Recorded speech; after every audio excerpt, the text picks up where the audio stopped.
Bonjour, je suis content de vous retrouver. Aujourd'hui, on parle de problèmes de douleur à la colonne vertébrale et les conseils que je vais vous donner, oui, sont inspirés de vos questions que vous m'avez posées sur les réseaux sociaux. Vous pouvez trouver plusieurs des conseils, des exercices que je vous donne aujourd'hui dans mon livre 99 façons de soulager les douleurs au dos et au cou. Et vous vous souvenez que ces conseils et ces exercices ne remplacent pas les recommandations d'un professionnel de la santé. Une question qui revient souvent aussi, comment fonctionnent les muscles du cou?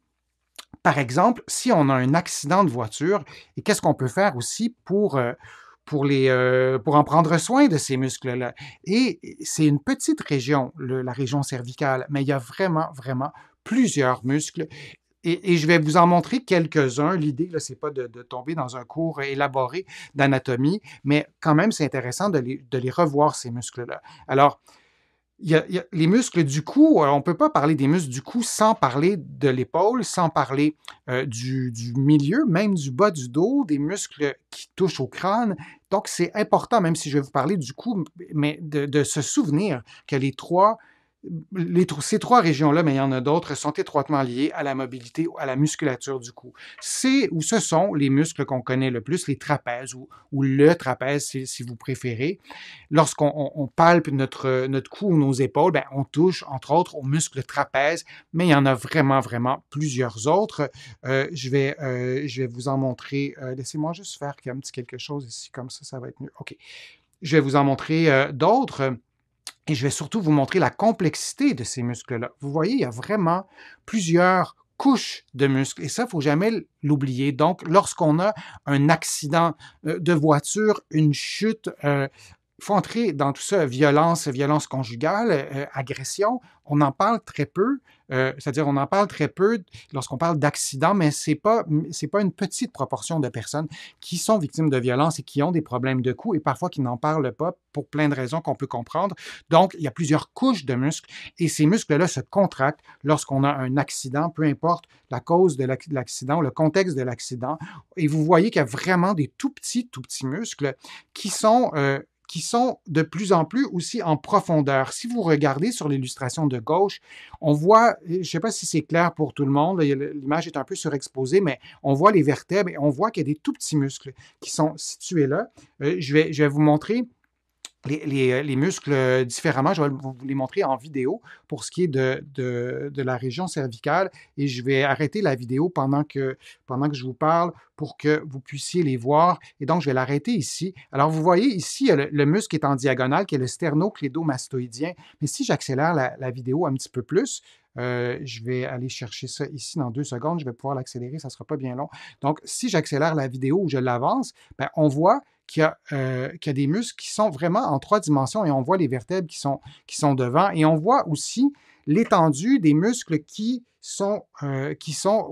touchent en fait à la cage thoracique, aux épaules et on pourrait voir au niveau du dos aussi. Donc, lorsqu'on regarde cette image-là, il faut la voir en 3 dimensions comme celle que vous venez de voir et on a aussi d'autres muscles qui sont devant, les muscles au niveau de la gorge. Et lorsqu'on a un accident, là, je vais vous montrer le whiplash. Je vais vous montrer dans un contexte d'accident de voiture, mais si on est secoué par une autre personne, on peut avoir le même effet. Et ce sont des mouvements qui sont complexes. Et pour répondre à la question, que se passe-t-il avec les muscles du cou lorsqu'on a un whiplash? Bien, vous le voyez, il y a plusieurs étapes au whiplash. Alors, on imagine que c'est une personne qui est en voiture et la voiture s'arrête brusquement. Donc, la deuxième illustration, le menton va aller vers l'intérieur. Ensuite, on va avoir une extension de la région cervicale qui peut blesser des régions du cou à l'avant. Et on a ensuite un mouvement, un contre-coup, c'est le cas de le dire, vers l'avant. Et là, c'est les structures qui sont situées à l'arrière qui peuvent être blessées. Et tout ça dans une situation qui se produit très rapidement. Les fractions de seconde, ce qui se passe durant ces fractions de seconde a des effets majeurs sur le cou. Et les muscles du cou veulent nous protéger. C'est d'abord ce qu'ils veulent faire. Et d'ailleurs, lorsqu'on s'endort, s'il y a quelqu'un en face de vous qui est en position assise, qui s'endort, ben, les derniers muscles qui cèdent, c'est les muscles du cou. Alors, à l'inverse, lorsqu'on a un accident de voiture, j'allais dire les premiers muscles qui se contractent, ou en tout cas parmi les premiers muscles qui se contractent, ce sont les muscles du cou. Et c'est pas simple de de les relâcher avec la volonté.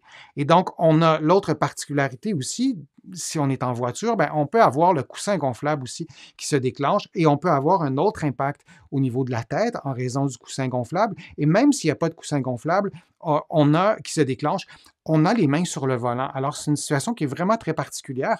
Il y a un impact qui est violent et en plus, on a la transmission de l'impact qui est transmise, qui est répercutée par les bras jusqu'aux épaules et à la région du cou. Donc, un accident de voiture, c'est quelque chose qui est complexe.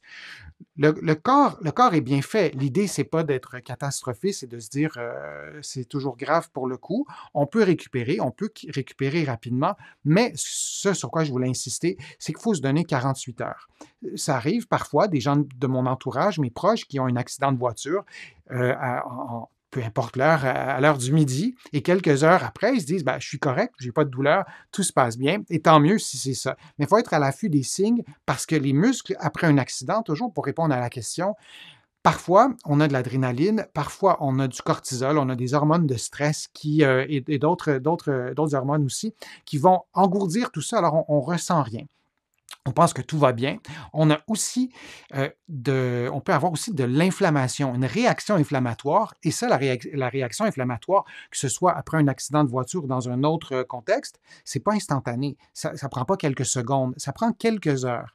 Alors moi, je vous conseille d'être prudent durant les 48 premières heures après un accident de voiture ou après un accident d'une autre cause pour voir comment tout ça se passe.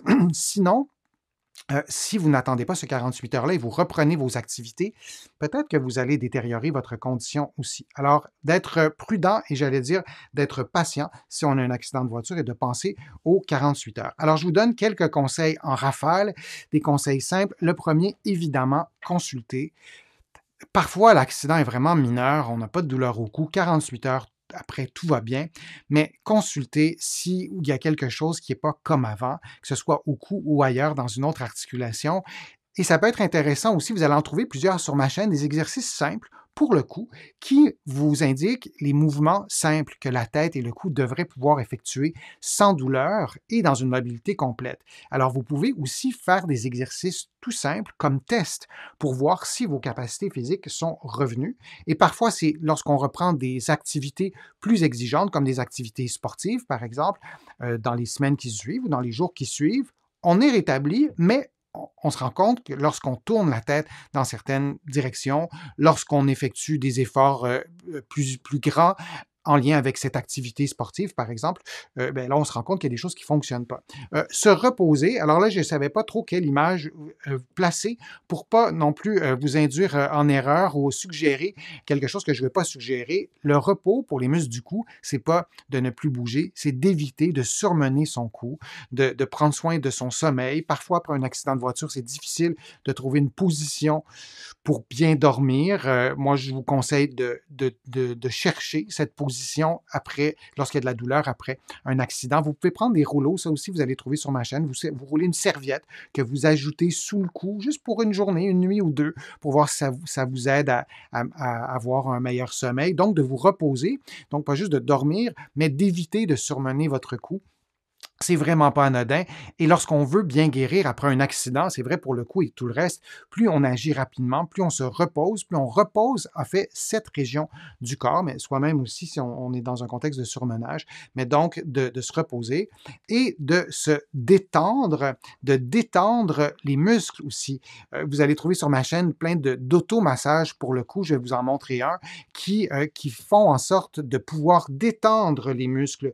Les muscles, c'est des machines à contracter. Donc, les cellules des muscles, ben, il y a des protéines des ponts de protéines qui vont faire en sorte qu'il y a une contraction musculaire. Et qu'est-ce qui se passe-t-il suite à un accident de voiture? Mais parfois, la contraction, elle a eu lieu et elle ne s'arrête pas. Il y a un spasme qui est là, où il y a une tension permanente. Donc, des automassages, des exercices, des mouvements relativement doux, ça peut aider aussi à détendre cette région-là. Et un exercice d'extension cervicale, je vous l'ai déjà montré, cet exercice-là, mais de rentrer le cou. Et moi, je vous conseille de faire cet exercice-là comme un test. Si tout va bien, après votre accident de voiture ou peu importe le type d'accident, vous avez pas mal au cou et vous faites ce mouvement-là et vous n'arrivez pas à le faire ou ça reproduit la douleur, il y a quelque chose qui est à vérifier. Il y a vraiment une évaluation qui est nécessaire pour s'assurer qu'il n'y a pas certaines vertèbres de la région cervicale haute, entre autres, qui bougent un petit peu moins bien. Et il y a des exercices, des mouvements tout simples qu'on peut faire après un accident de voiture, par exemple, de faire une rotation du cou, d'aller vers la droite, d'aller vers la gauche. Vous pouvez le faire en ce moment. Et demandez-vous si la rotation, le mouvement est symétrique des deux côtés. Donc, de faire ce mouvement-là de rotation simplement, là, je vous le fais en suivant ma mobilité à moi, mais il y a aussi une restriction peut-être après un accident de voiture. Ben, s'il y en a une, vous ne faites pas un mouvement qui augmente la douleur. On a aussi l'inclinaison. Donc, on va approcher l'oreille de l'épaule et on fait le mouvement de l'autre côté. Et on a le mouvement d'extension que je vous ai montré. Et on a aussi le mouvement de flexion, pencher la tête vers l'avant. Et il y a un autre mouvement aussi qui est intéressant à récupérer après un accident de voiture. C'est un mouvement de flexion. Je vais vous le dire, puis je vais vous le faire après. Et je vous invite à le faire avec moi. On fait un mouvement de flexion à 50% de sa mobilité et on ajoute un mouvement de rotation. Donc, ça ressemble à ça. On fait la flexion et on ajoute ensuite une rotation. On tourne vers la droite, puis on tourne vers la gauche. On peut le faire beaucoup moins vite que ce que je vous fais là. Beaucoup, beaucoup, beaucoup moins vite si vous avez eu un accident. Et vous pouvez faire ces mouvements-là comme test et vous pouvez les faire comme exercice, mais encore une fois, je vous encourage à consulter s'il y a quelque chose dans ce que je vous ai proposé aujourd'hui qui reproduit la douleur. On veut comprendre pourquoi et on veut surtout que ça s'améliore. Moi, j'ai des patients qui sont vraiment très, très patients, c'est le cas de le dire, et qui m'ont consulté après 3 mois, 5 mois, 6 mois, parce qu'ils se disaient, bon, ça va partir avec le temps, ça ne partait jamais. Donc, quand vous voyez qu'il n'y a pas d'évolution, c'est peut-être pas nécessaire d'attendre aussi longtemps. Moi, je vous invite à voir un professionnel de la santé, un professionnel de la réadaptation, un physiothérapeute ici au Québec ou un kinésithérapeute de l'autre côté de l'Atlantique pour régler ces problèmes qui pourraient survenir, notamment à vos muscles après un accident de voiture. Je vous remercie d'avoir été là. J'espère que les conseils ou les exercices ou les suggestions d'exercices vous ont été utiles. Si vous avez envie de me poser des questions, vous pouvez le faire sur le fil de discussion. Je lis toutes les questions. Je réponds à quelques-unes des questions et sinon, j'essaie d'y répondre dans des vidéos comme j'ai fait aujourd'hui. Je vous invite aussi à faire une contribution. Vous le savez, sans vos contributions, je ne parviendrai pas à vous produire autant de contenu et ça me fait plaisir de le faire. Vous pouvez faire une contribution directement sur YouTube en cliquant sur le petit cœur j'aime. Vous pouvez aussi le faire sur mon site web, le www.denisfortier.ca. Vous allez voir, c'est simple, vous cliquez sur contribution et vous allez pouvoir aussi sur mon site web vous abonner à l'infolettre. Vous allez trouver aussi beaucoup d'informations dans mes livres que vous allez trouver au Québec, mais aussi de l'autre côté de l'Atlantique, notamment mon livre qui s'intitule « 99 façons de soulager les douleurs au dos et au cou ». Et vous allez trouver aussi les autres de mes livres aussi avec d'autres renseignements, d'autres conseils. Et je vous invite à me faire part de vos lectures. Ça me fait toujours plaisir de recevoir vos commentaires. Alors, je vous dis à une prochaine fois et à un prochain direct, à une prochaine vidéo. À bientôt.